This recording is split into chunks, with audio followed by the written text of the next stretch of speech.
"I don't want to see you like this," wrote Millionaire CEO. 5 years later, he heard her laugh again. "Hi, my beautiful family. Welcome back to Mr. Peter Stories, your own family channel. May the Almighty bless every woman with unshakable strength, boundless love, and a heart so radiant it lights up every life it touches.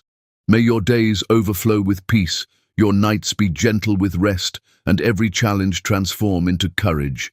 You are the pillars of families, the silent warriors whose sacrifices shape the world, the gentle hands that heal, guide, and protect. May your lives be full of joy that never ends, your paths guided by wisdom and love, and may you always feel honored, valued, and cherished. You deserve all the respect, happiness, and blessings that this world and heaven can offer. My beautiful family, I see some of you taking interest in the story but not liking or commenting. Have you forgotten your brother Mr. Peter, or do you think I am done? Please tell me the reason. Every story I write comes from my heart, for you, and I pour all my love and respect into it. If your heart is true, like the video. If your love is real, write, "I am with Mr. Peter." The invitation arrived by courier on Tuesday, and Journey Rose held it for a full minute before opening it, savoring the weight of what 5 years of planning felt like in her hands. Cream envelope, expensive paper stock, the kind that whispered money and power and exclusivity. She set it on her desk at Solace and Stone headquarters, 42 floors above Miami, and studied it like a general studying battle plans, because that's what this was, a battle. The final one. When she finally slid her letter opener through the seal, slowly, deliberately, her hands didn't shake. They hadn't shaken since the night she'd stopped crying and started scheming. National Hospitality Excellence Awards, Saturday evening, the Fontainebleau, black tie required, and there, printed in script that probably cost more per letter than most people spent on lunch, hosted by Chosen Jacobs, CEO of Jacobs Technologies.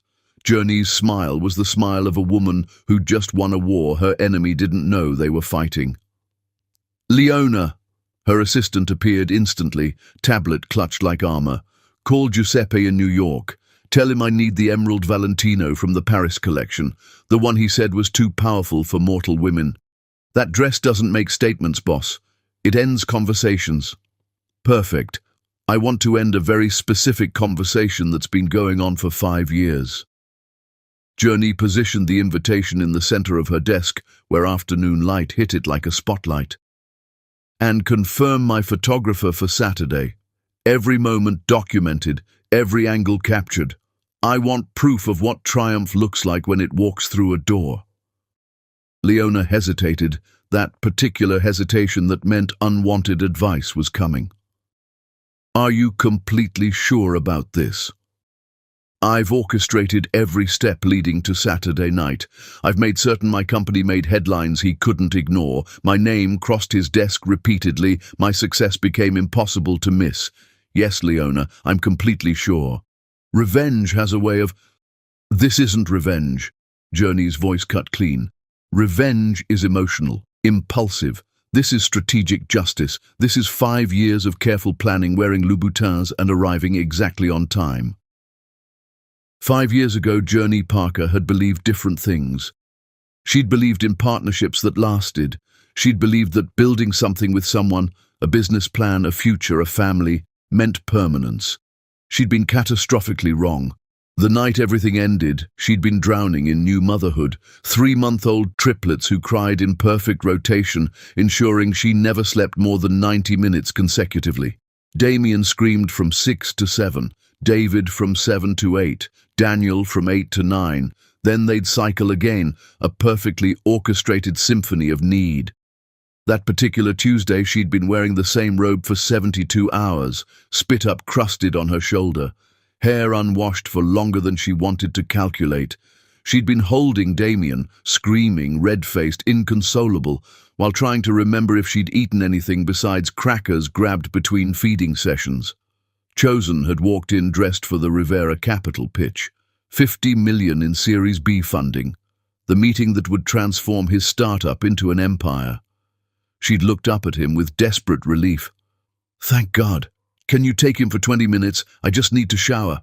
Please. His expression had been something she'd spent 5 years trying to name. Disgust mixed with disappointment, mixed with something colder. I can't do this, Journey. Can't do what? Hold your son. Can't look at you like this. He'd adjusted his cufflinks, the ones she'd bought him. You're falling apart. You're not the woman I fell in love with. That woman was sharp, ambitious. She elevated me. This version. He'd gestured vaguely at her, at the chaos.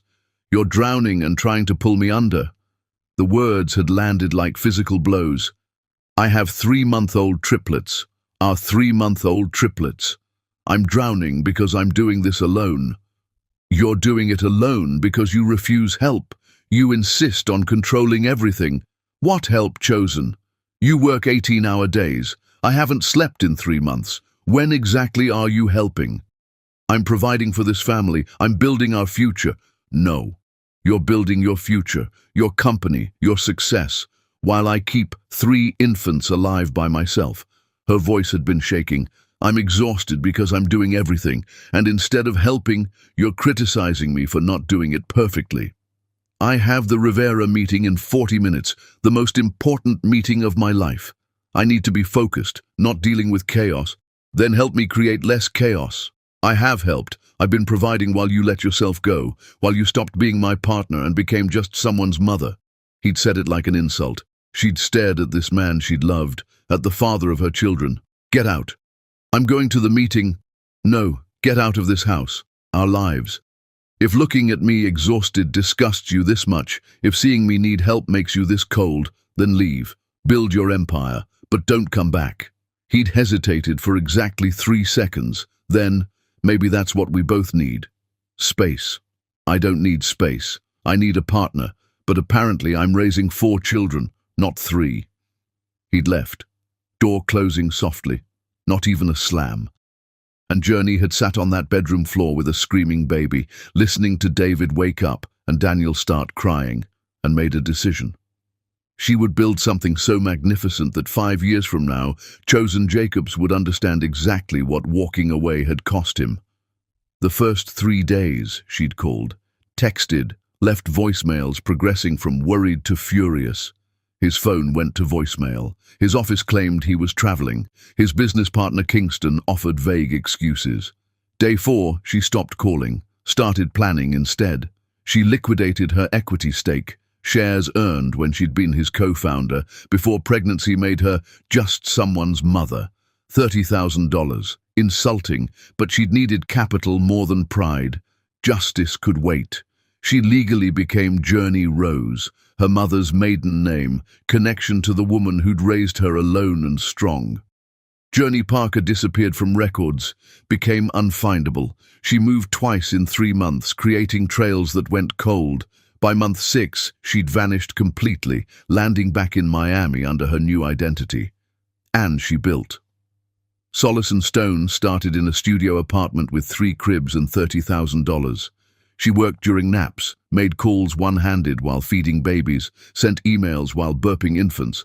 She built around what she knew, luxury wellness retreats where stressed people remembered joy.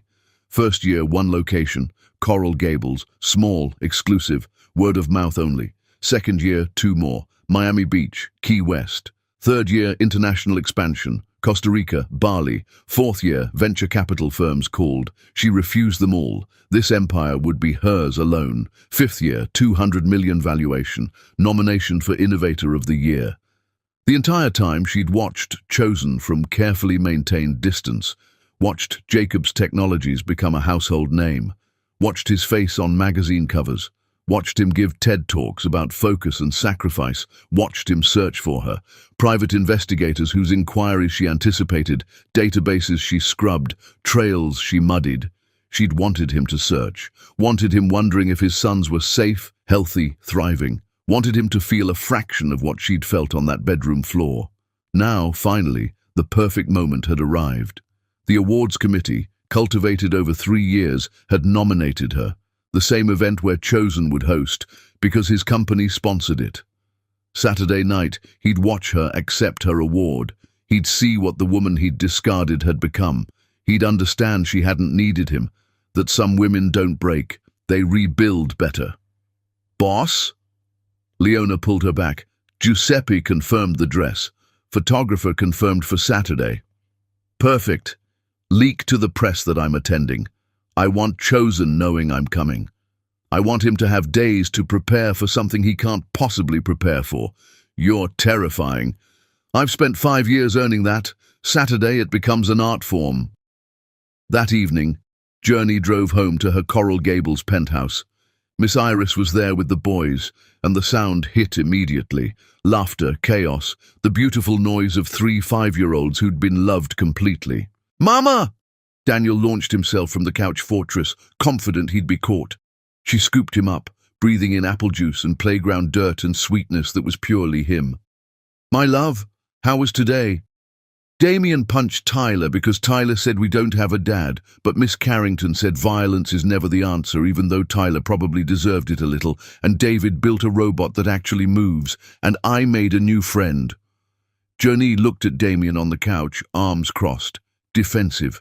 David beside him with a book, watching carefully. Damien, kitchen. Her oldest followed with the stomping walk of a child who believed he was right. Explain the punching. Tyler said we don't have a dad because our dad didn't want us. He said men who abandon kids are losers, so I punched him. Journey knelt, looked into her son's eyes, Chosen's eyes.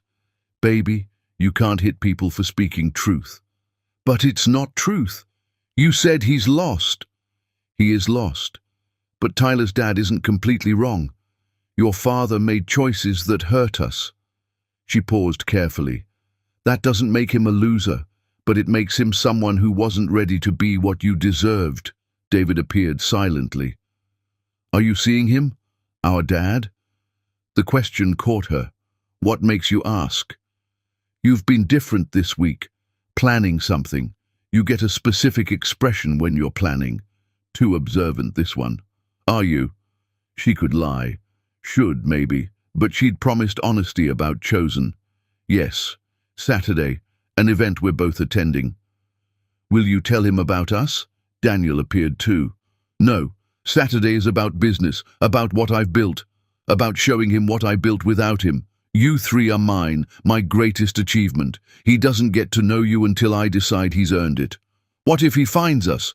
David asked logically. He can't. He doesn't know my new name. I've made sure we're protected. She pulled all 3 close. You're safe. He can't find you unless I allow it. Do you want him to? Damien asked, voice small. I want you growing up knowing you were always wanted, always loved, always enough. She kissed each forehead. What I want regarding your father is complicated, but what I want for you is simple. You're the best thing that ever happened to me. Later, after bedtime routines, Journey stood in her closet. Behind winter coats she never wore was a small box. Inside, 1 photograph. Her and Chosen, 3 years before the boys. Some Keys Beach, both young and laughing. She was looking at the camera, he was looking at her. That expression had been everything she'd thought love looked like. Turned out love looked different. Love looked like midnight feedings alone. Love looked like building empires with sleeping infants in the office. Love looked like surviving abandonment and choosing to thrive. Love looked like her sons' faces. Saturday, she told the photograph. Saturday you see what I became, and spend the rest of your life wishing you'd stayed.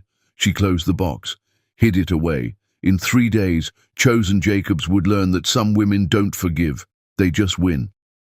Chapter 2. 3 reasons he doesn't deserve them. Damien Rose carried his father's bone structure and his mother's protective fury. David Rose carried his father's analytical mind and his mother's strategic patience. Daniel Rose carried his father's natural charm and his mother's instinct for survival. And Chosen Jacobs would never know any of this, would never discover that his genes had combined with hers to create 3 extraordinary boys who thrived despite his absence, not because of anything he'd contributed beyond biology. Wednesday morning exploded before dawn, as all mornings in the Rose household did, with someone's crisis before the sun rose. Today it was David, standing in the shared bathroom at 5:40 a.m., fully dressed except for bare feet, holding two completely mismatched socks like evidence in a trial. "These don't match," he announced when Journey appeared, still half asleep. "That's the definition of not matching, baby. Find two that are the same." "But why should I?"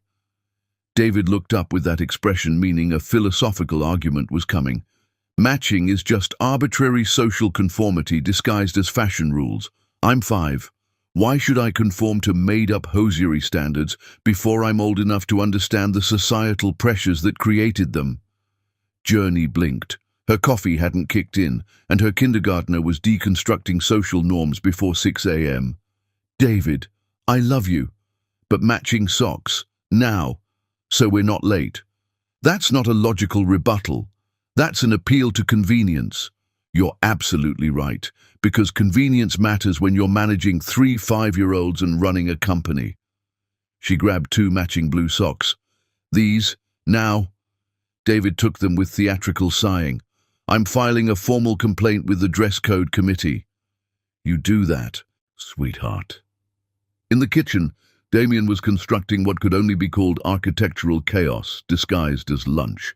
4 bread slices layered with what appeared to be an entire jar of peanut butter and an entire jar of jelly, now being compressed into something theoretically edible.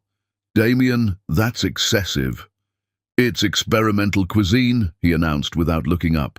"Tyler says my lunches are boring. This lunch makes a statement about creativity and abundance. This lunch makes a statement about needing extra napkins." "All great art is misunderstood initially, Mama." "Since when is a sandwich art?" "Since I decided it was." He pressed down. Peanut butter erupted like a volcano. "See? It's visceral, tactile, experiential. It's going to be all over your uniform. Suffering for art is noble." Daniel, blessedly, was already ready, uniform pristine, socks matching, practicing expressions in the toaster's reflection. "Do I look trustworthy?" he asked when he noticed her watching. "Miss Carrington says I have exceptional emotional intelligence and should consider careers in diplomacy or conflict resolution." "You're 5 years old. Talent doesn't have age requirements, Mama." He adjusted his collar microscopically. "I think my left side smile projects more warmth than my right side smile. The asymmetry creates approachability. You're perfect from every angle." "I know, but consistency matters when building a personal brand." Some days Journey wondered if she'd actually given birth to these children, or if tiny adults had somehow been placed in kindergartner bodies. The drive to school was controlled chaos. Daniel narrated every building they passed like he was hosting a documentary. David read a book about quantum mechanics that was definitely not age-appropriate. Damien stared out the window with brooding intensity that made her worry he was thinking thoughts too heavy for 5-year-old shoulders. "Damien," she said gently, catching his reflection. "What's happening in that mind? Is our dad famous?" The question detonated in the morning quiet. David looked up from quantum mechanics. Daniel stopped narrating. "Where's this coming from?" "Tyler's dad showed him pictures on his phone yesterday, before the punching incident. Articles about rich people. There was a man who looked like us. Tyler's dad said that's our father. Said his name is Chosen Jacobs and he's super rich and famous and important. Is that true?" Journey's hands tightened on the steering wheel until her knuckles went white. She'd known this moment was inevitable. The internet made secrets impossible, but she'd hoped for more time, better circumstances, somewhere other than a Wednesday morning school run. "Yes," she said, because she'd sworn to always tell them truth about Chosen. "Your father is named Chosen Jacobs. He built a technology company that became very successful. So yes, he has money, and I suppose in certain circles that makes him famous. Then why doesn't he help us?" Daniel's voice went small. "If he has money, why doesn't he send some? Tyler's dad says fathers are supposed to provide for their children." "We don't need his money," Damien said fiercely before Journey could respond. "We have everything. We have Mama. We have our house. We have school and each other. We don't need anything from someone who abandoned us." "But how do you know he doesn't want us?" David asked with his usual logic. "Maybe he doesn't know we exist. Maybe Mama never told him we were born. He knows, Journey said quietly. He knew before you were born. He was there when you came home from the hospital. He just chose not to stay. Silence, except for Miami traffic outside. Why? Daniel whispered. Why wouldn't he stay with us?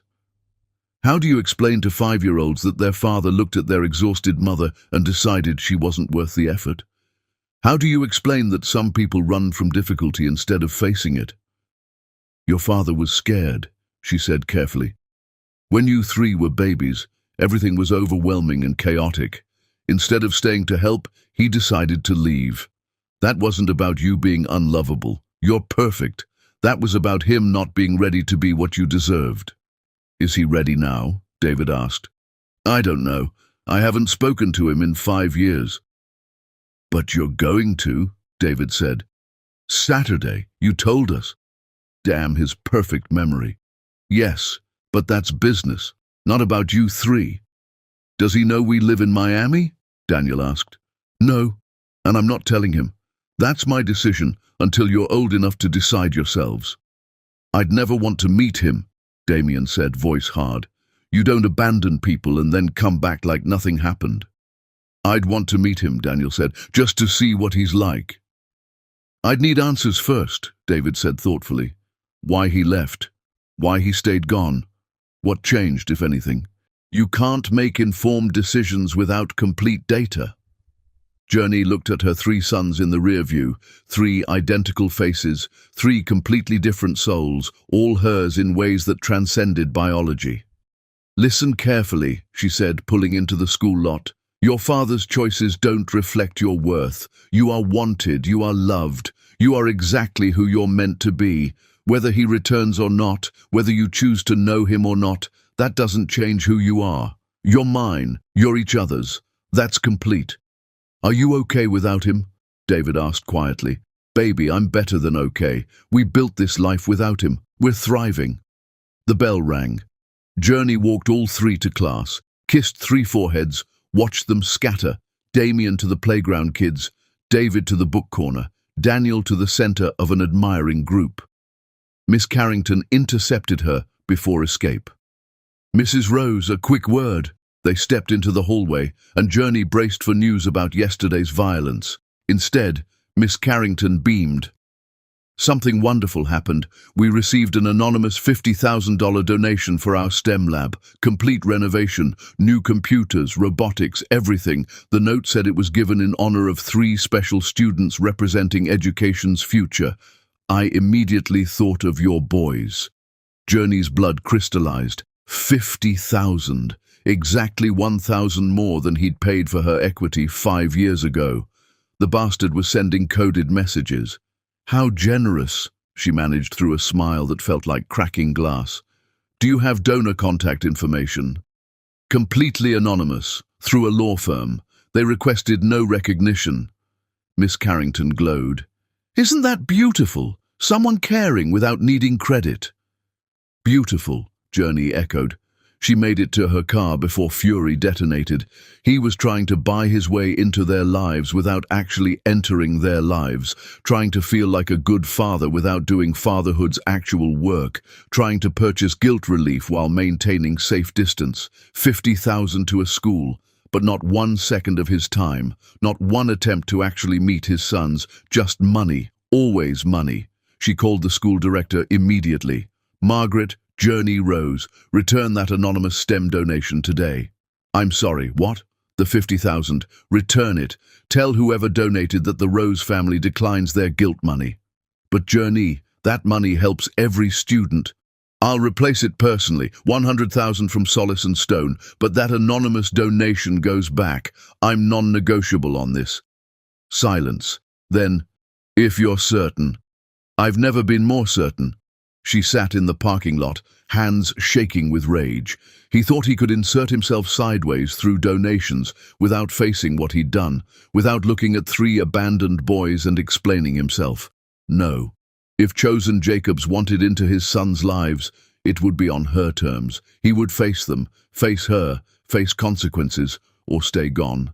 No middle ground, no anonymous absolution, no easy exits. Her phone buzzed. Leona. Boss, page 6 leaked that you're attending Saturday.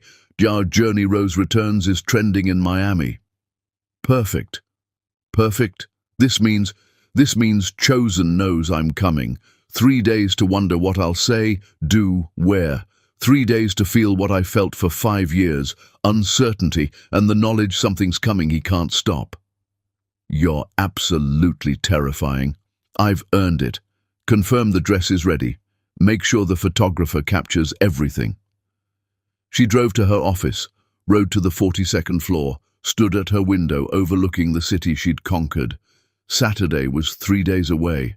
3 days until Chosen Jacobs learned that women he'd thrown away had become something he'd never afford to lose again. Chapter 3. The Man Who Lost Everything That Mattered. Chosen Jacobs was worth $800 million and would have traded every penny to undo one sentence. He stood in his office overlooking Biscayne Bay, staring at the return donation check. Attached was a note. The Rose family respectfully declines. The Rose family. He'd spent 5 years searching for the Parker family, Journey Parker, and 3 sons born at Mercy Hospital, Damien Parker, David Parker, Daniel Parker. But there was no Parker family. No trace, no trail, nothing. The Rose family respectfully declines. It had taken 3 years to consider she might have changed her name, another year to accept she'd done it deliberately, another to understand what that meant. She hadn't just left. She'd erased herself, made absolutely certain he could never find them. "You're staring at that check like it's scripture," Kingston said from the doorway, carrying coffee. "What's it say?" "It says she knows I donated. She's rejecting it, sending a message. Pretty clear message. Leave her kids alone." "Our kids." "Your biology." "Her kids." Kingston sat. "You don't get to claim them now. I never stopped claiming them. I couldn't find them. Because she made sure you couldn't. And honestly, I don't blame her." Chosen turned, anger flashing. "I was there for 3 months. You were physically present while she did everything," Kingston interrupted. "I visited. You were sleeping in the guest room because crying bothered you, working 16-hour days while she handled 3 newborns alone. Then you bailed because she wasn't Instagram perfect anymore." "I know what I did." "Do you? Because you want credit for donating to a STEM lab?" The words hit like punches. "I was wrong. Being wrong doesn't earn second chances." "Then what does?" Kingston was quiet. "I don't know if anything does." Chosen looked at the check. $30,000, the exact amount he'd paid Journey for her equity stake when they'd incorporated. She'd been his partner, equal stake, equal vision. When she got pregnant, he'd suggested she step back, bought her out for pennies. That equity would be worth $80 million now. "Saturday," Chosen said. "Solis & Stone is nominated for Innovator of the Year. I'm hosting." "So?" "The CEO is Journey Rose. No photos online, completely private. But the company was founded 5 years ago with exactly $30,000 in seed money." Kingston went still. "You think—" "I know. It's her. She took that money and built an empire. Without you, because of me." He turned. "She's worth $200 million. 5 years, 3 kids. She did what took me 8 years and venture capital and a partner who walked out." "Yes." The admission broke. "I need to see her. I need to—" "To what? Apologize? Get closure?" Kingston stood. "What about what she needs? Maybe she built that company so she'd never need you again." "I have to try." "Why? Guilt?" "Love." The word hung heavy. "I loved her. I love her. I was just too broken to handle it when love got messy." "And now?" Chosen thought about 5 years of therapy. The volunteer work at single-parent centers, the donations to maternal health, trying to fix systems that had failed her, the relationships that never lasted because he couldn't let anyone close. "Now I'm less broken, maybe not fixed, but better, and I know what I lost." "Do you? You lost a woman, sure, but 3 sons, 5 years of their lives, first steps, first words, first days of school. You don't get those back." "I know." "And you think she'll let you walk back in?" "No." Chosen looked at his friend. But I think she'll be at that ceremony Saturday, and she'll let me see exactly what I lost, and I owe it to her to stand there and take it. And then I beg." Kingston shook his head. "You're going to get destroyed. It's been broken for 5 years. At least this way, I'll deserve it." That night, Chosen sat in his penthouse, too big, too empty, and opened the safe in his office. Birth certificates for 3 boys. Damien, David, Daniel, £7 each, perfect APGAR scores. A photo of Journey pregnant, glowing, laughing, a list of every private investigator, every dead end, and a letter he'd written 2 years ago after therapy, never sent. He read it now. "Journey, I don't know where you are. If you're safe, if the boys are healthy. I don't know anything, and that's my fault. I told you I didn't want to see you tired and needing help. Truth is, I was terrified. Terrified that if I let you need me, you'd discover I didn't know how to be needed, that I was just as lost, except you were brave enough to admit it. You asked what I was afraid of. I never answered. The truth? Being my father, a man present but absent, who provided but didn't connect, who achieved everything and felt nothing. I was afraid fatherhood would reveal I was becoming him. So I ran, and became exactly what I feared. I abandoned you, our sons, became the worst version of everything I was afraid of being. If I could find you, I'd get on my knees. Every therapy session, every donation, every attempt to be better is me trying to become someone who deserves to ask for a second chance. But I know you don't owe me anything. I just need you to know you were always enough. You were everything. I wasn't ready to see it." He folded the letter, closed the safe. Saturday. 3 days. 3 days until he faced the woman he'd destroyed and the life she'd built from wreckage. He didn't sleep. He sat at his window watching city lights, wondering if somewhere out there, 3 boys with his eyes were sleeping, wondering if they knew he existed, wondering if they'd hate him, wondering if he'd ever find out. Chapter 4. The First Cut. Revenge, Journey Rose had learned, was best served with a smile and flawless lipstick. The National Hospitality Excellence Awards filled the Fontainebleau ballroom with 800 people in evening wear and ambition. Journey arrived like a declaration of war. The Emerald Valentino was perfect, structured, powerful, making her dark skin luminous. She felt a tension shift as she entered, the way rooms noticed power, but she was searching for one face. Then she saw him. Chosen Jacob stood near the stage, mid-conversation, and she watched the exact moment he recognized her, watched his face go slack with shock, watched the champagne flute tilt dangerously before he caught it, watched him forget to breathe. She smiled and walked toward him. Leona appeared at her elbow. "You sure?" "I've never been more sure." The walk took 30 seconds and 5 years. She saw Chosen excuse himself, saw him try to compose himself, saw him fail. His hands shook. She stopped 3 feet away. "Hello, Chosen." Her voice was warm, professional. "You look well." He stared like she was a ghost. "Journey." Her name came out broken. "I've been looking for you for 5 years. I know." She let that land. "Every investigator, every search. I'm aware." His face went white. "You knew I was looking." "Of course. Did you think I wouldn't have alerts set? Wouldn't track anyone getting close? I'm very good at protecting what's mine." "The boys, are they okay?" "They're perfect. Brilliant, healthy, happy. Everything they need to be." "Can I see them, please? Just a photo." "Why would I do that?" The question stopped him. "Because they're mine." "No. Quiet, absolute. They're mine. You made that choice 5 years ago when you walked out because I wasn't the woman you fell in love with." She watched him flinch. "You don't get to claim them because your guilt caught up." "Journey, please. Ms. Rose, we're not familiar, we're not anything." "I know I don't deserve—" "You're right, you don't."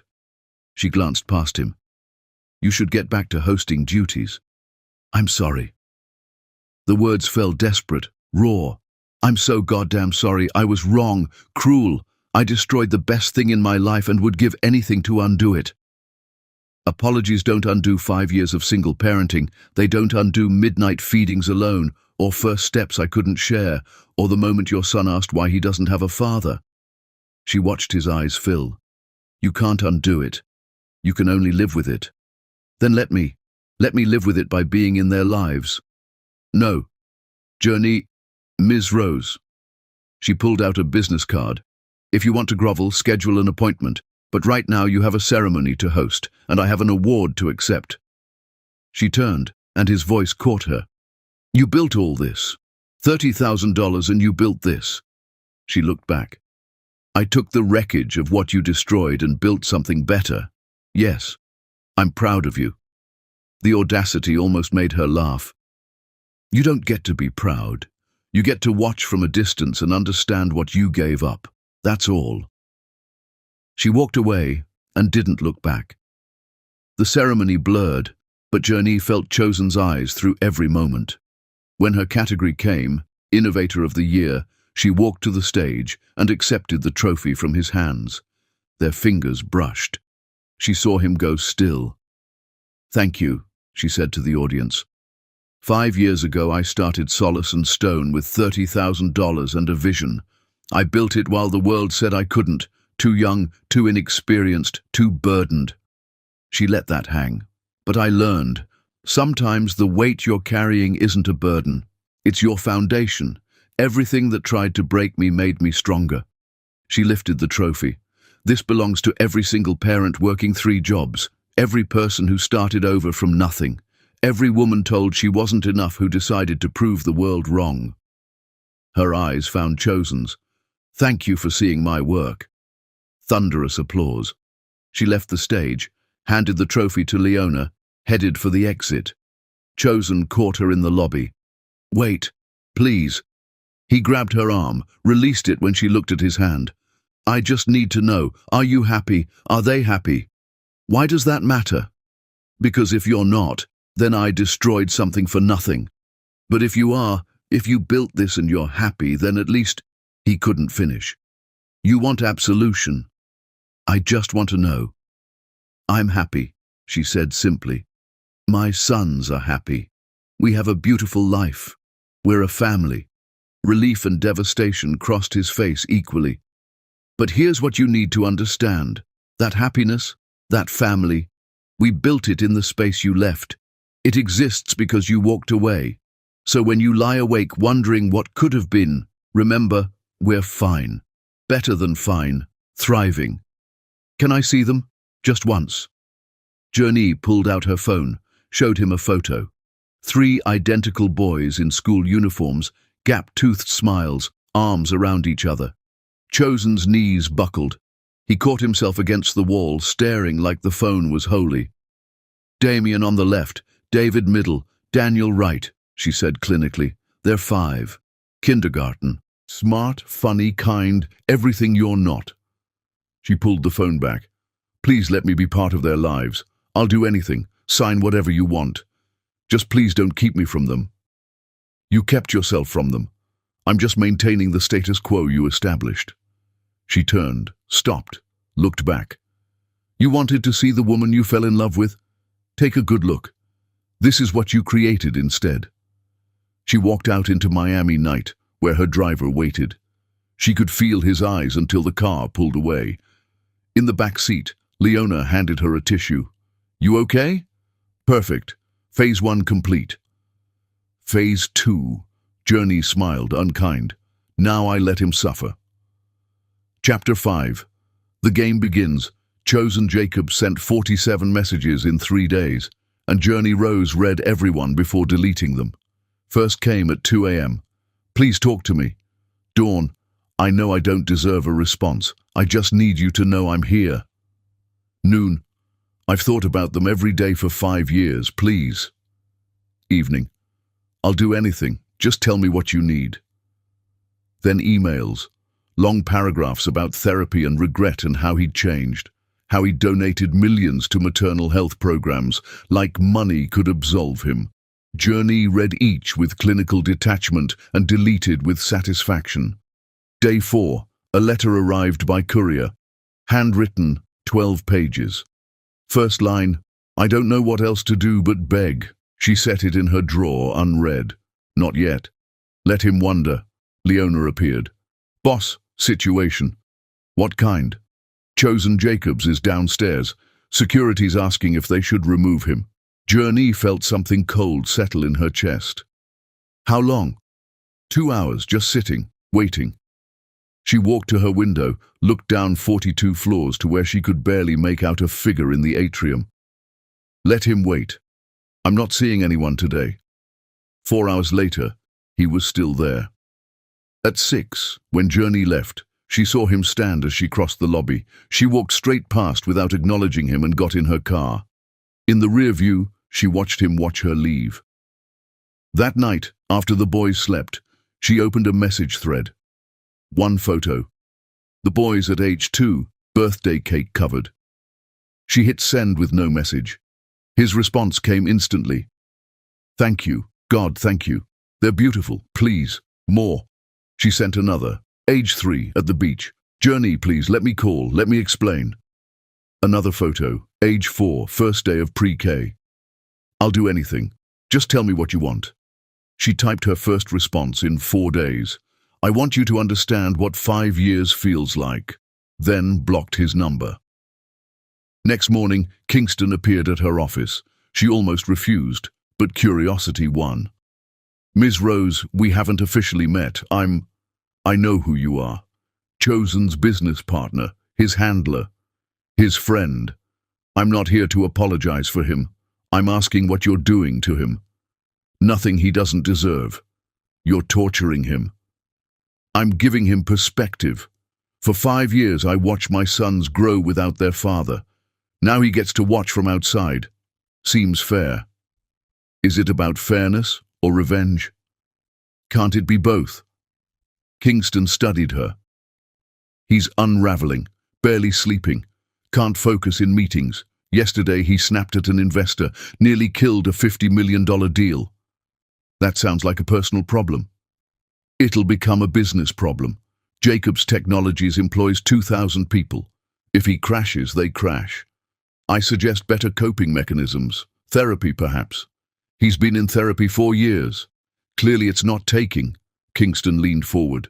I'm not defending what he did. It was cruel and cowardly, but he's trying, really trying, and you're systematically breaking him. Good. He broke me. He broke our son's chance at having a father. Why shouldn't he be broken? Because you're better than that. Am I? She walked to her window. You want to know something? I planned this. The awards, the nomination, making sure he'd host. I orchestrated it so I could show him exactly what he lost. This isn't revenge. This is justice. Justice would be letting him see his kids. Justice is him experiencing a fraction of the pain he caused. She turned. He gets photos. He gets to know they exist, that they're perfect and his. But he doesn't get to touch that. Just like I couldn't touch my dreams when he walked out. So what's the end game? Torture him forever? Until I'm satisfied. And I'll let you know when that is. Kingston stood. You're right. You are better than he deserves. But you're becoming something worse than what hurt you. Get out. He left. Journey sat in silence. Was she becoming something worse? She pulled out her phone, scrolled to the photo she'd sent. 3 little faces, her whole world. That night with the boys at homework, Daniel drawing, David reading, Damien building with Legos. Mama, Daniel asked, why don't we have a dad? Still hurt after 5 years. You know why, baby. But Tyler's dad came back. Could our dad come back? Would you want him to? I don't know. Maybe. I want to know what he looks like. You do. You have his eyes. Are they nice eyes? David asked. Very nice eyes. Does he know about us? Damien asked, the question she'd been avoiding. Yes, he knows. Then why doesn't he come? It's complicated. That's what adults say when they don't want to explain. Damien looked up. Does he not want us? No, that's not it. Then what? Journey looked at her 3 sons. He made a mistake, a big one, and I'm not sure I can forgive it. So I've kept him away. You kept him away? David asked.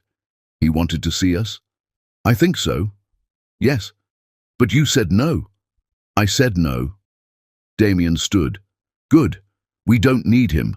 But Daniel's eyes filled. Maybe I do. David just looked at her. Did you ask us what we wanted?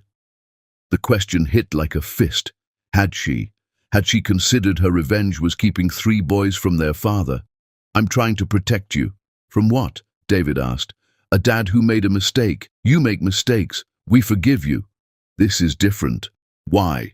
Damien challenged. Because he hurt you, so we have to be hurt too. I need to think. Can we talk tomorrow? Are you going to let him meet us? Daniel asked, hopeful. I don't know yet. After they slept, she pulled out Chosen's letter. Read all 12 pages, raw, honest, devastating. He catalogued every failure, every missed moment, every regret. One paragraph stopped her. I know I don't deserve forgiveness. I'm not asking for that. But our sons deserve the chance to know their father. Even if flawed and broken and late, they deserve to make their own choice. I'm begging not for my sake, but theirs. Let them decide. She read it 3 times, then unblocked his number, typed, Saturday, National Children's Hospital Charity Gala. I'll be there with my sons. Don't approach. Just look, that's all. His response, thank you, I'll be there. She added, and Chosen. This isn't forgiveness. This is me letting them see what they're missing. She hit send and wondered if she'd just made a terrible mistake. Chapter 6. Look but don't touch.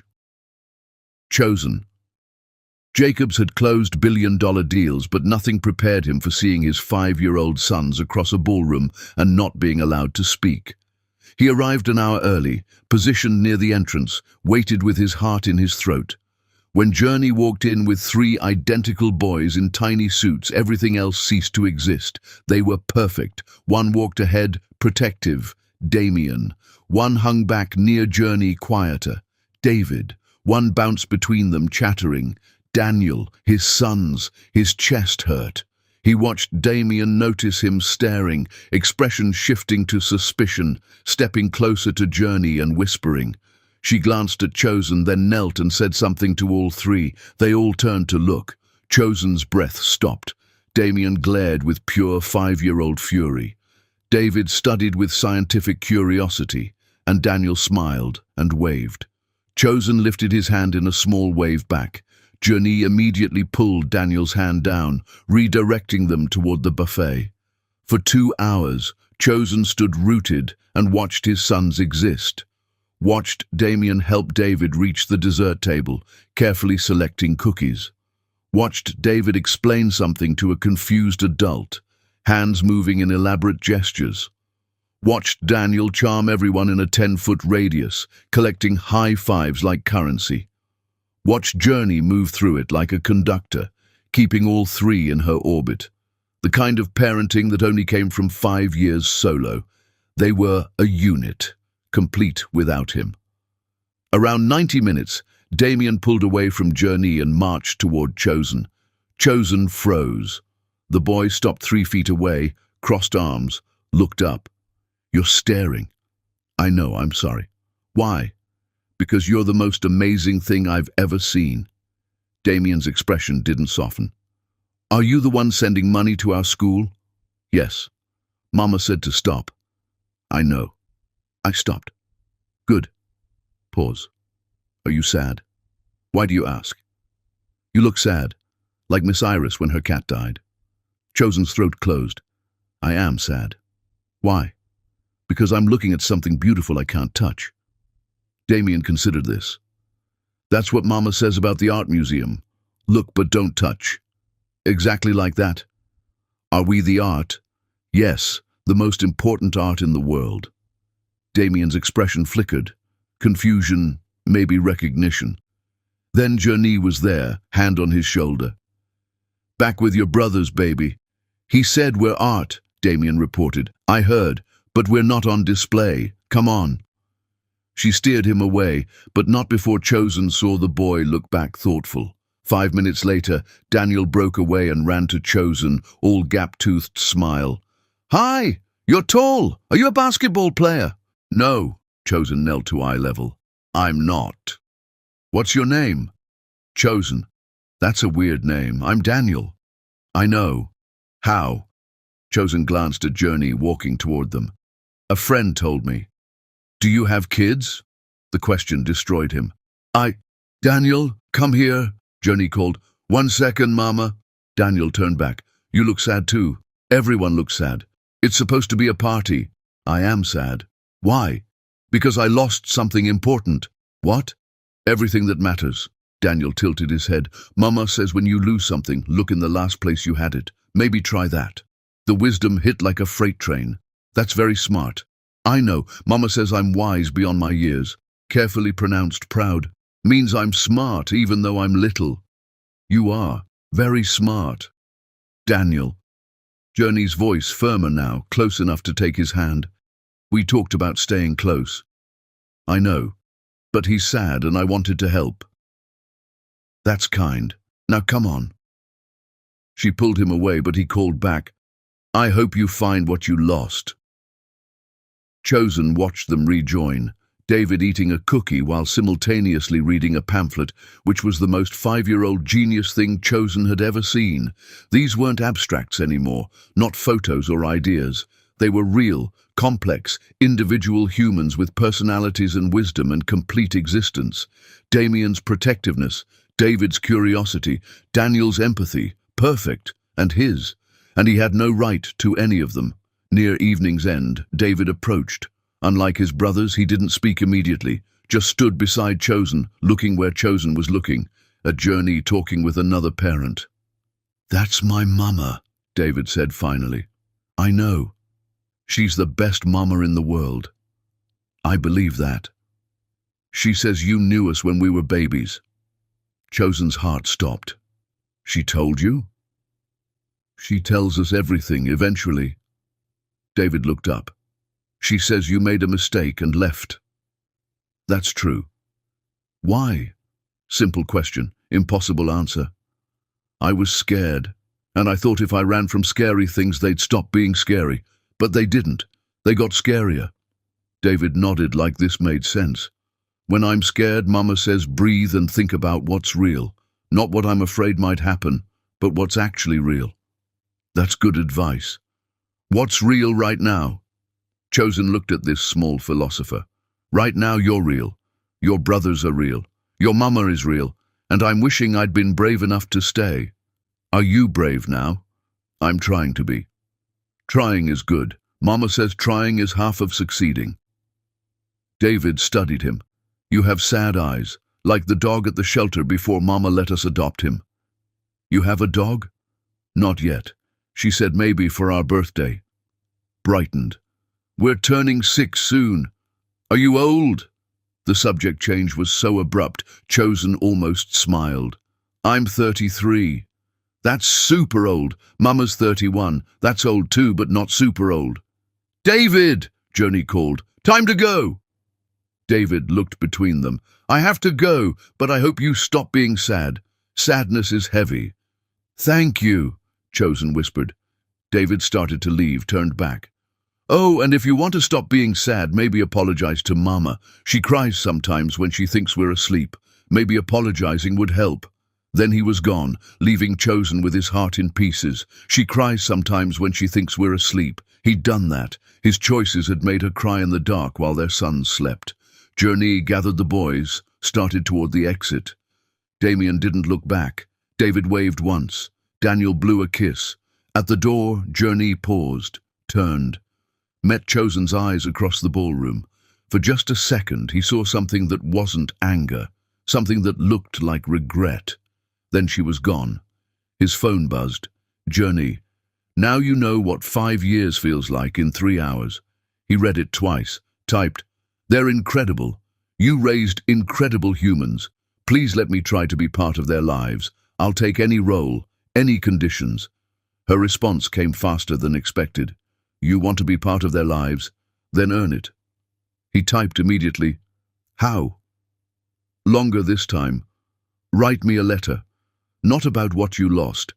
Tell me exactly what you think you took from our sons, every moment, every milestone, every piece of childhood you weren't there for. I want you to understand what they lost. Then maybe we'll talk. Chosen went home, sat at his desk, started writing. He wrote through the night, through dawn, through the next day. 12 pages became 20, became 30. He catalogued every moment missed, every first that happened without him, every bedtime story unread, every nightmare uncomforted, every question unanswered. He wrote about Damien's first steps he'd never seen, David's first word he'd never heard, Daniel's first smile he'd never earned, kindergarten orientations and doctor's appointments and midnight fevers, birthday candles and scraped knees and quiet moments of everyday fatherhood he'd forfeited. He wrote until his hand cramped, until words blurred, until he understood, truly understood, the magnitude of what he'd abandoned. Then he sent it, all 30 pages, with one line at the end. I understand now, and I'm so sorry. Chapter 7. The Woman Who Holds All the Cards. You want to meet them? Journey Rose asked, and Chosen Jacobs would have signed away his empire. Then earn it. They sat in a coffee shop in Coconut Grove, mid-afternoon quiet. Journey had chosen everything. Chosen had simply shown up 15 minutes early. He looked terrible. Shadows under his eyes, rumpled shirt. Good. I read your letter, all 30 pages. And? It's a start. She slid a folder across the table. These are my terms.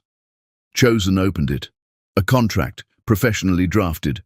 Supervised visitation, 30 minutes twice a week, child psychologist present for 3 months. I have no legal rights to...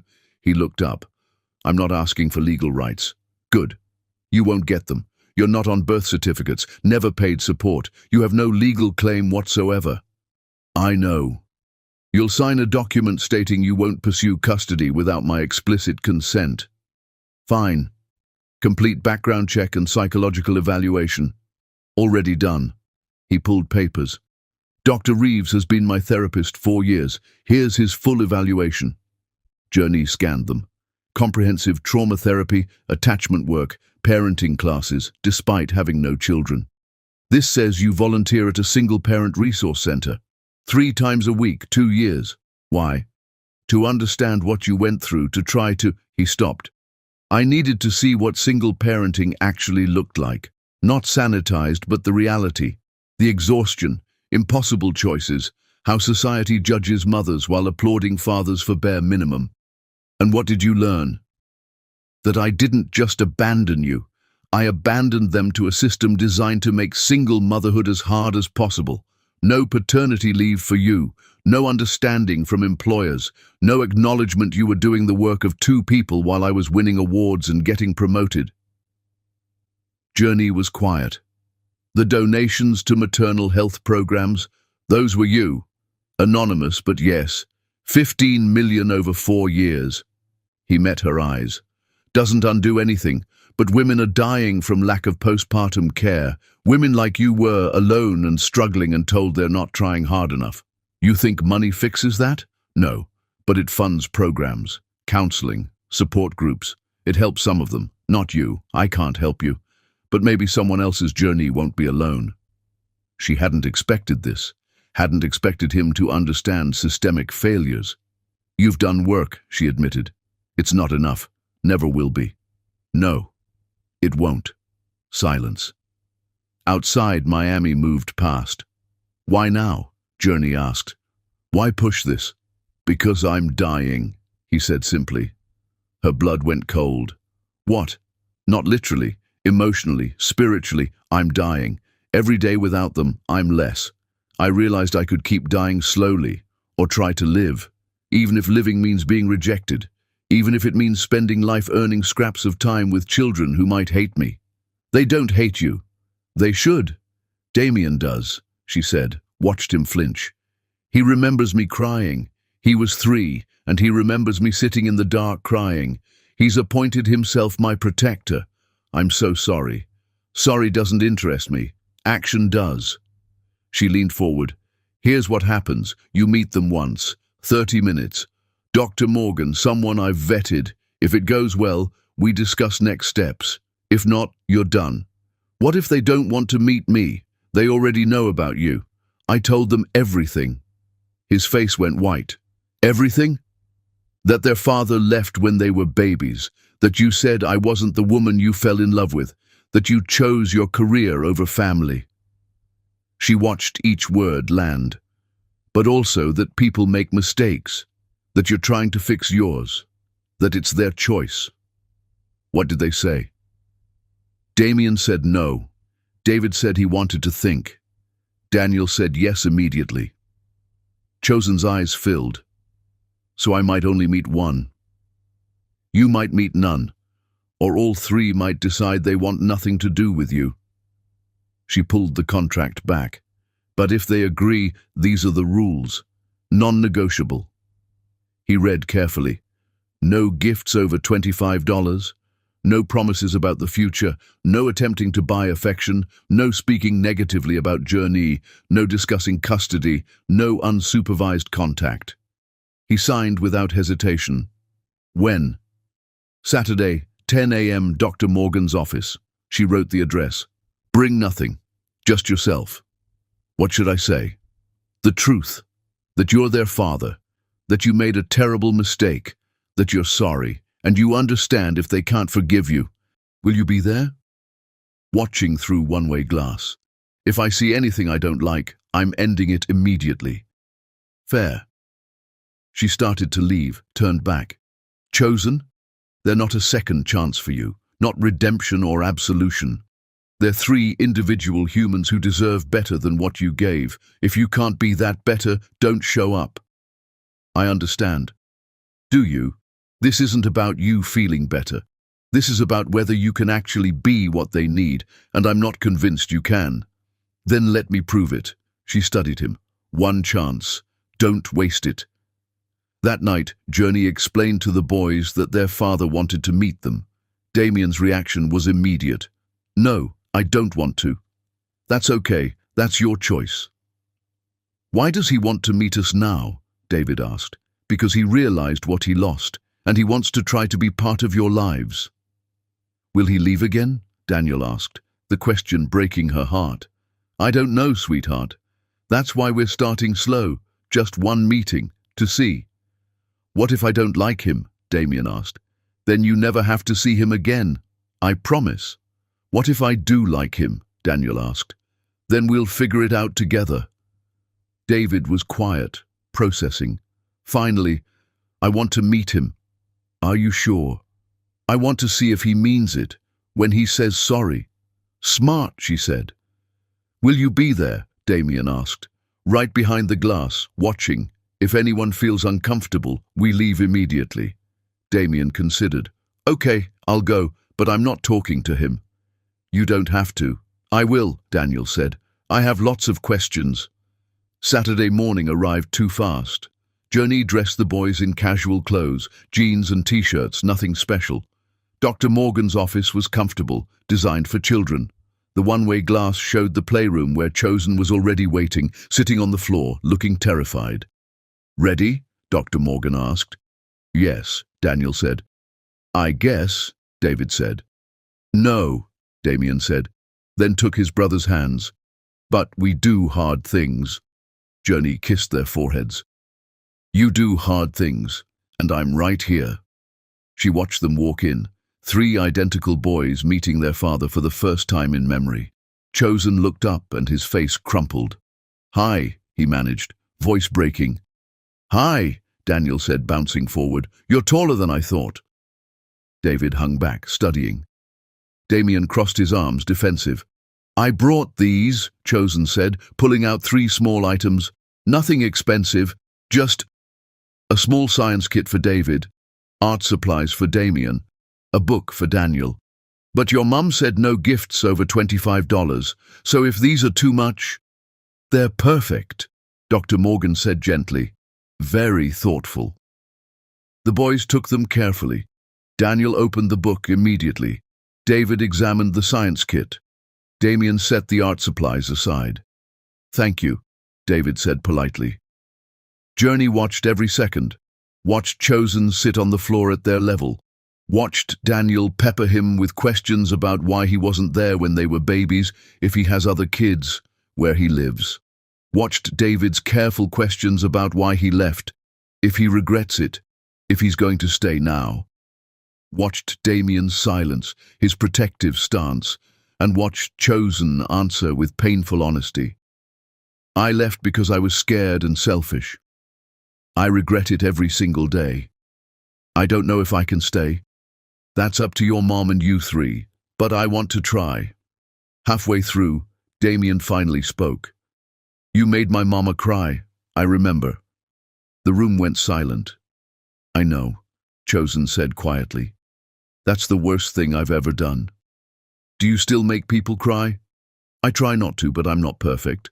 Mama says nobody's perfect, but some people try harder. Your mama is right, and I'm trying very hard now. Is it working? Damien challenged. Chosen looked at all three. I don't know yet. That's up to you. At 30 minutes, Dr. Morgan wrapped up.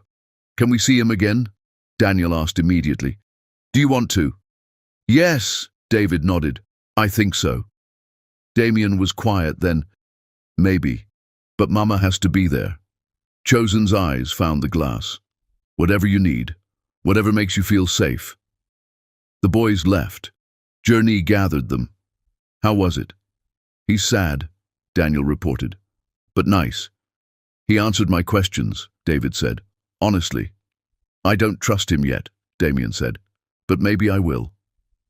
Journey looked at her sons and made a decision. Okay, we can try this, slowly. She looked at Chosen through the glass. He mouthed, thank you. She didn't mouth back, but she didn't say no.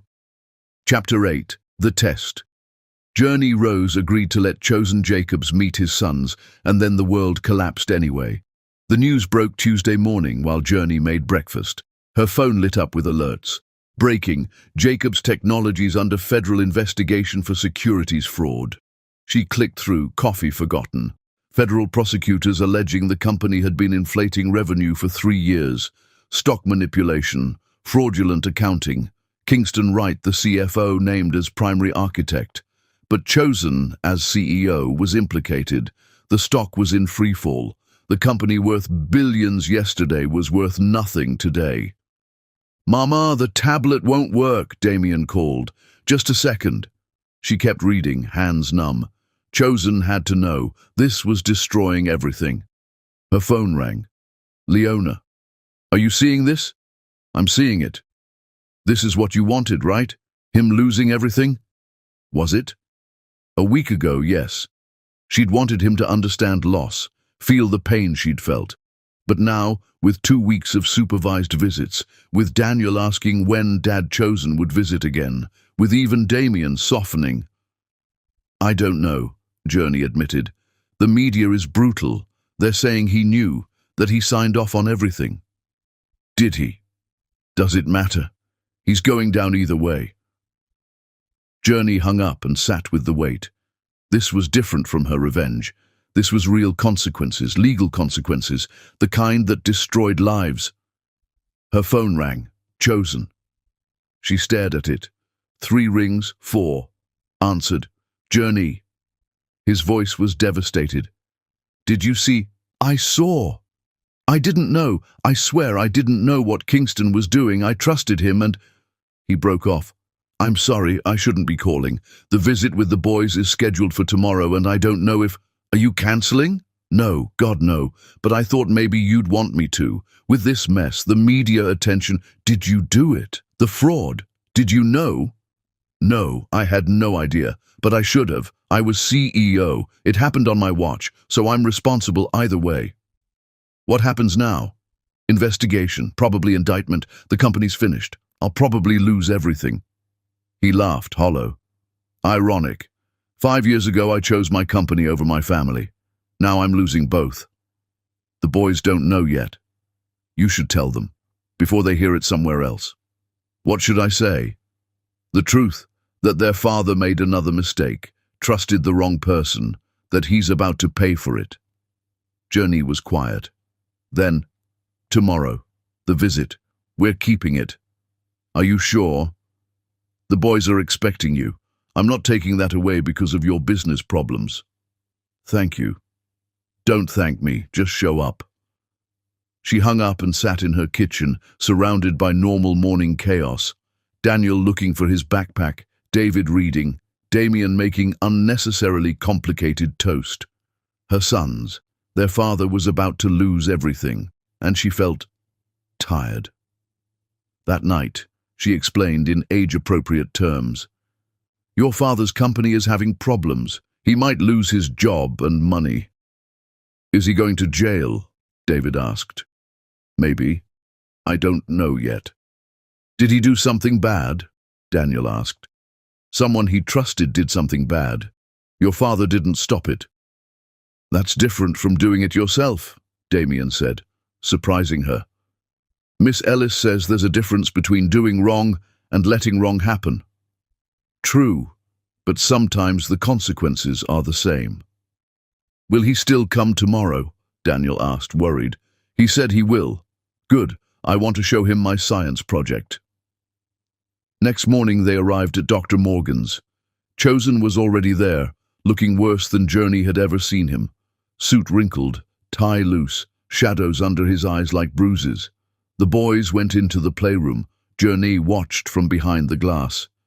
"You look tired," David observed immediately. "I am tired," Chosen admitted. "Haven't slept much." "Because of the news?" Damien asked. "We saw it on TV." "Your mom told you?" "She tells us everything," David said. "Eventually." "What do you think about the news?" "I think you're in trouble," Damien said bluntly. "I am." "Are you going to jail?" "I might." "Did you steal?"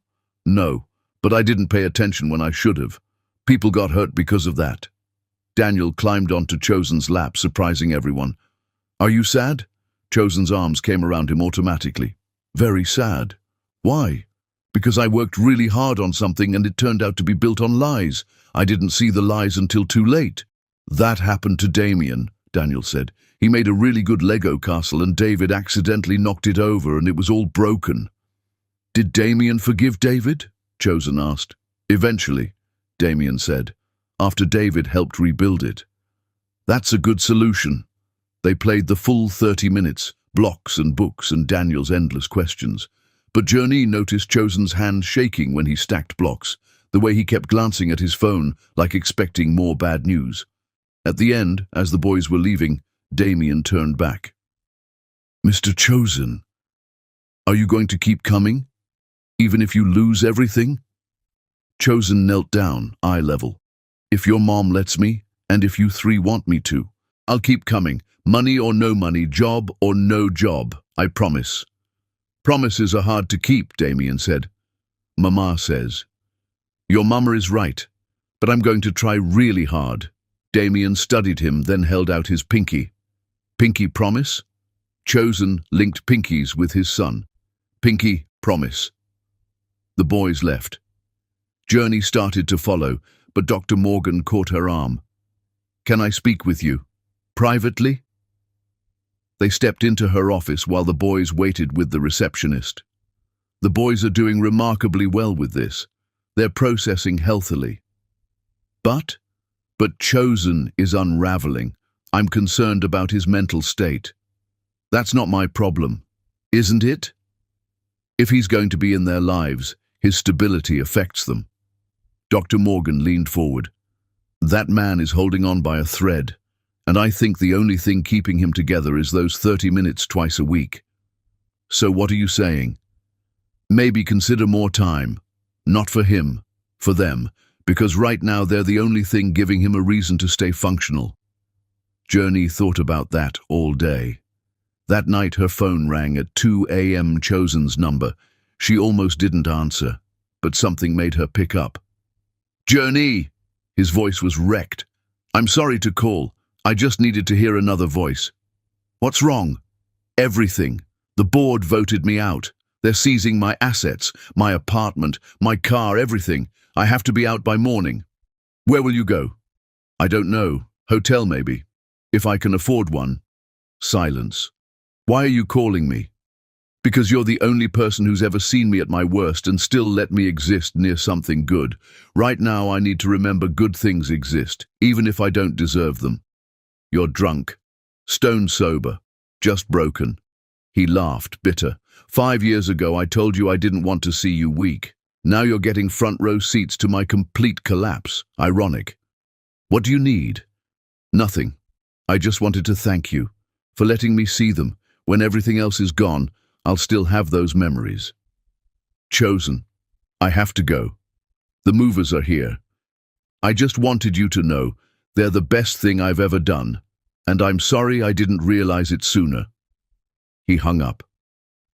Journey sat in bed, phone in hand, staring at nothing. Then she got up, threw on clothes, drove to the hospital. Because Damien was sick, violently sick, high fever, vomiting, lethargy. Her mother had called an ambulance while Journey was on the phone. She met them at the ER where doctors were running tests. Possible meningitis, they said. Needed family medical history. Any genetic conditions? She knew nothing. Chosen's history was blank. She called him at 3 a.m. Journey, what? Damien's in the hospital. They need family medical history. Your side. Do you have any genetic conditions? I'm coming. You don't have to. What hospital? Chosen. You have your own crisis. What? Hospital.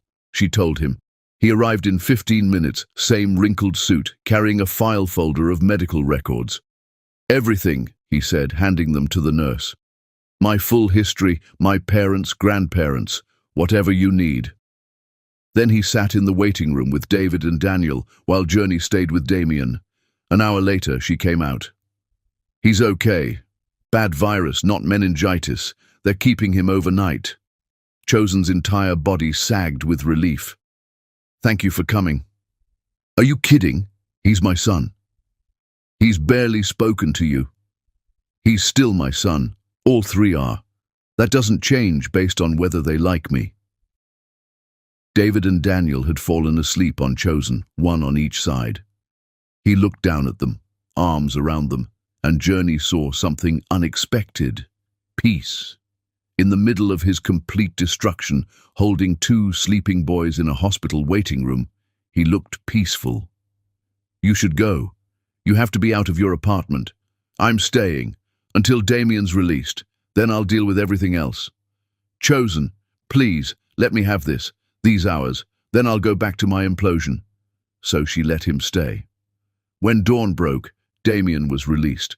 Chosen carried him to the car, the first time he'd held Damien, and the boy didn't protest. Thank you for coming, Damien whispered, half asleep, even though you're losing everything. You're not everything, Chosen said. You three are. Journey drove them home, and Chosen called a car. Before he left, Journey caught his arm. You were right to come. Tonight, that was what a father does. It's what I should have done 5 years ago. Yes, but you did it tonight. That counts. He looked at her, eyes full of something she couldn't name. Does it? Does any of this count if I still lose them? I don't know yet, but ask me again tomorrow. Chapter 9. When Everything Collapses. 3 months later, Chosen Jacobs lost everything. The penthouse, the cars, the investment portfolio.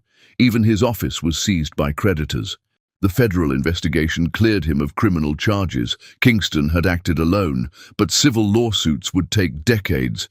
Chosen Jacobs, worth $800 million last quarter, was now worth $4,000 and 2 suitcases. He was living in a studio in Hialeah with roaches and thin walls. He'd sold everything to pay lawyers. His business contacts stopped calling. His award sat in storage. And yet, Saturday morning, he showed up for his scheduled visit. Journey almost didn't recognize him. Jeans and a regular button-down, not designer. Taking the bus, carrying a backpack instead of a briefcase. You came, she said, genuinely surprised. I promised Damien I would. Pinky promised. The boys ran to him, all three, even Damien now, and Journey watched this man who'd lost everything light up like he'd won the lottery. Did you bring the marble game? Daniel asked. Of course. Chosen pulled a battered cardboard game from his backpack, the $5 drugstore kind. Is that new? David asked. Yeah, I can't really afford fancy stuff anymore. Is this okay? It's perfect, David said. Fancy toys always break anyway. They played the full 30 minutes. Journey watched Chosen lose at marbles to Daniel, helped David with advanced math. listened to Damien explain his elaborate backyard fort plans. "Will you help?" Damien asked, and Journey's breath caught. First time Damien had asked Chosen for anything. "If your mom says it's okay," Chosen said carefully, glancing at her. 3 hopeful faces turned. "We'll see," she said. After the visit, as the boys ran to the car, Chosen hung back. "Thank you for not cancelling. I know it would have been easier. The boys were expecting you.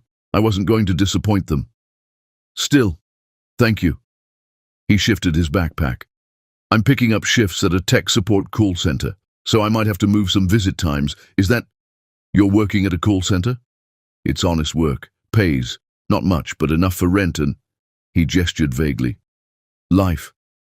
You were a CEO. I was a CEO who didn't pay attention while my partner committed fraud. Now I'm a customer service rep who's very good at troubleshooting Wi-Fi routers." He smiled, but it didn't reach his eyes. "Honestly, it's simpler. People call with a problem, I fix it, they're happy. Very satisfying." Journey studied him. He meant it. "The boys asked if you could come to Damien's birthday party, next month." Chosen's entire expression transformed. "Really?" All 3 asked, independently. "Even Damien?" "Even Damien. I'll be there, whatever day, whatever time. I'll request off work. It's just at our house, nothing fancy. Cake and games. It's their birthday. There's nothing more important." Awkward silence. "How are you?" Journey asked, surprising herself. "Really? Broke, unemployed except for the call center. Living in a place with roaches, under federal investigation, watching everything I built turn to ash." He looked at her directly, "And weirdly okay, because I have this, 60 minutes twice a week when I get to be their father. That's more than I deserve and more than I had." Most people would be bitter. I was bitter, for about a week. Then David asked if I was going to disappear again, and I realized I can either be bitter about what I lost or grateful for what I have. Can't be both. Journey felt something shift in her chest, some wall crumbling. "They're starting to trust you." "I know, terrifies me." "Why?" "Because now I have something to lose again, and my track record with not losing things is pretty bad. So don't lose them." "I'm trying. Really hard." A week later, Journey's business was thriving. 2 new properties developing, a feature in Architectural Digest, a waitlist stretching into next year. She should have been celebrating. Instead, she was thinking about Chosen in a roach-infested studio, taking the bus to minimum wage jobs. "You're distracted," Leona said. "Third time today you've stared at nothing for 5 minutes." "I'm thinking. About him. About the situation." "Same thing." Leona sat. "You feel guilty?" "I don't..." Journey stopped. "Maybe. I wanted him to understand loss. Now he's lost everything. I thought I'd feel satisfied, but I just feel tired. He's good with the boys. He is. And he's showing up, even with nothing. Maybe especially with nothing." "I know. So what's the problem?" "I don't know if I can trust it.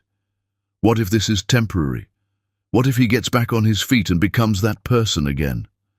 Then you deal with it then. But you can't punish him forever for what he might do." Journey pulled out her phone, scrolled to photos from last week. Chosen on the floor with all 3 boys, playing that cheap marble game, laughing.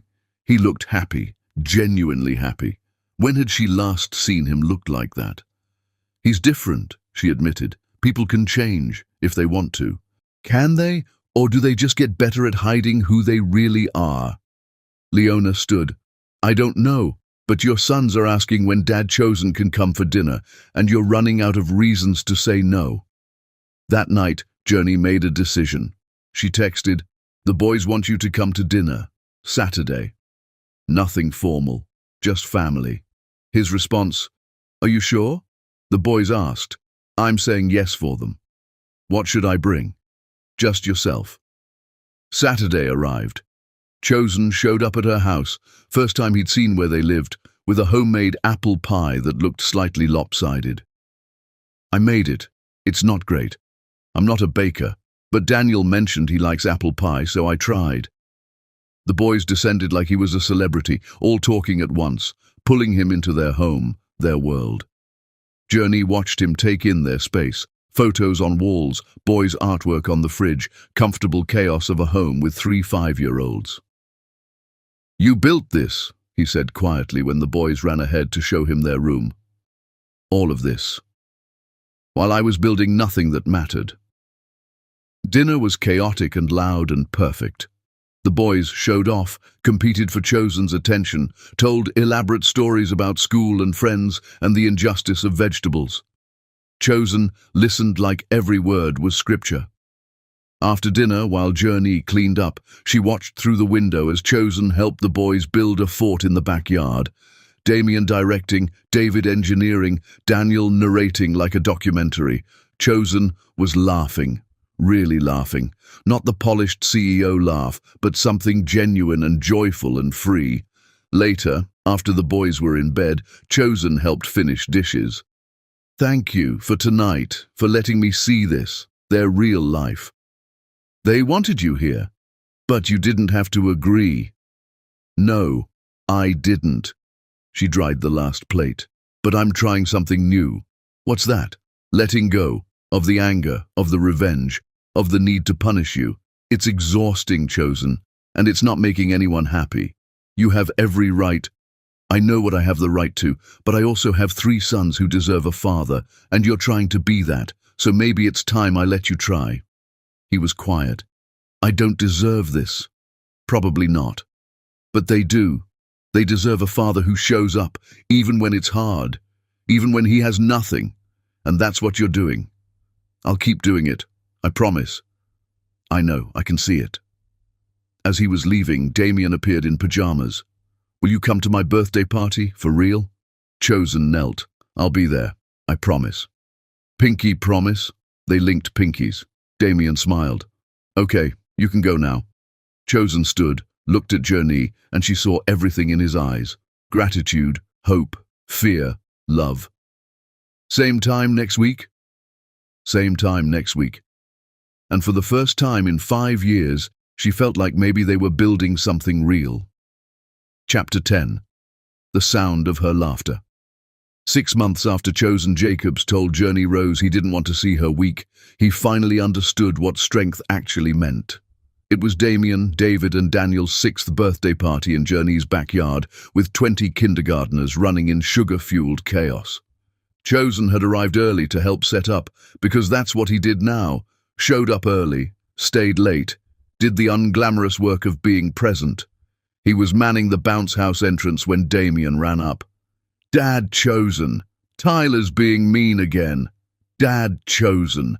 The name had evolved over 6 months, from Mr. Chosen to just Chosen to Dad Chosen. Not Dad, not yet, but closer. "What's he doing?" "Saying we're weird because we have a mom and a dad who aren't married." Chosen knelt. "What did you say?" "That families come in all kinds. Like Mama says." "Exactly right. But he said his dad said you're poor now and that's why you can't marry Mama." Chosen felt the old shame rise, pushed it down. "Tyler's dad is right about one thing. I am poor now, but that has nothing to do with your Mama and me." "Why aren't you married?" "Because marriage is complicated. Your Mama and I are still figuring out how to be friends." "Do you want to marry her?" The question landed hard. "I want whatever makes you 3 and your Mama happy." "That's not an answer. You're too smart for 6. I know. Mama says I get it from her." He ran off, and Chosen stood processing. Did he want to marry Journey? Was that even possible after everything? Deep thoughts? Journey appeared beside him carrying cupcakes. Damien asked if we're getting married. "Oh no. What did you say?" "That we're figuring out how to be friends." Diplomatic and accurate. "Is it?" He looked at her. "Are we friends?" "I think we're getting there. You've been good, consistent. The boys love having you around. And you." She was quiet. "I don't hate having you around." High praise. "It is, actually. 6 months ago I couldn't stand the sight of you.